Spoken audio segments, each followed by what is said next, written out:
All right, so they didn't give us a screening for this movie, so I'm going to have to make it kind of quick.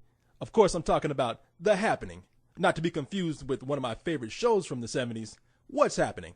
Hey, Raj! So the big deal with this movie is that it's directed by M. Night Shyamalan, and the commercials are touting it as M. Night Shyamalan's first rated R movie. The story here is that something has been released into the air, perhaps a biological weapon, that makes people stop dead in their tracks, talk gibberish, and start walking backwards. Now, I've had many a drunken night where I've done this, so that's not too crazy for me. However, the difference here is that after all these reactions, you just up and, for no apparent reason, decide to kill yourself by whatever means are at your disposal at the moment.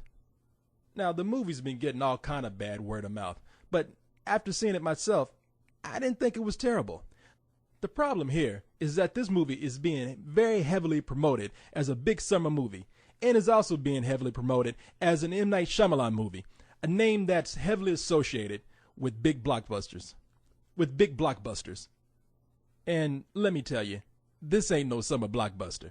Even as a movie, it's just kind of mediocre. Mark Wahlberg and John Leguizamo were good, but the dialogue and direction for the supporting characters made them look really bad.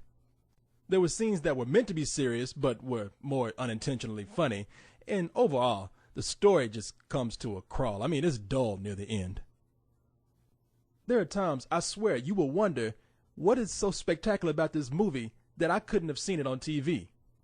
Now, having said all that, I have to admit, it did keep me interested enough to want to find out what happened at the end, even though when it's revealed halfway through the movie, it's probably going to make you say, well, shit, that's stupid.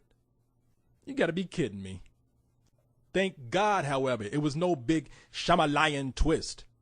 I'm beginning to think that this guy can't write a movie unless there is a twist at the end. Overall, though, I get the feeling that if this was a smaller movie, pitched as a more independent type film, perhaps if it even came over here as a foreign film, I think people, especially the critics, would be easier on it. They would like it better. And that's why I think this movie works better on DVD, and I'm going to give it a rental. Besides, I really feel like I've seen this movie before.